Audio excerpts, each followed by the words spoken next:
Lunch মেনুতে প্রথম থেকে শুরু করি, সেটা হচ্ছে শশা। এখানে দেখো আলু ভাজা, তো আলুর চিপস বানাতে গেছিলাম, যেহেতু আমার বাইরের খাওয়া বারণ আছে, তো বাইরের চিপস ওই জন্য কিনতে পারবো না, তো আলু ভাজতে গেছিলাম। তো এতটাই কম তেল দিয়েছি, দেখো আলু পুরো লেগে একদম ঘ্যাটা ঘ্যাটা হয়ে গেছে, যে আলু ভাজা হয়ে গেছে, আলুর চিপস আর তৈরি করতে পারিনি।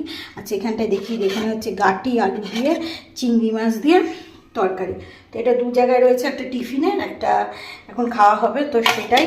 আচ্ছা, এখানে আছে দেখো গিয়ে দই কাতলা, ঠিক আছে, দই কাতলা দেখেছো, দই কাতলার লুকটা। আর এখানটায় হচ্ছে নিরামিষ ভেজ মুগের ডাল। তো আজকে কাজের দিদিটা বলছিল যে কাজু কিশমিশ টিশমিশ সমস্ত ভেজিস দিয়ে যেরকমভাবে হয় সেরকমভাবে করেছি। তো দিদিটা, আর এখানটায় আছে মাছের মাথা। তো দিদিটা বলছিল যে আজকে ওর ছেলেরা 1টার সময় খেয়ে যাবে, তাই আমি বললাম ঠিক আছে, কোনো ব্যাপার না, আমি ডাল করে দেবো ওখানে।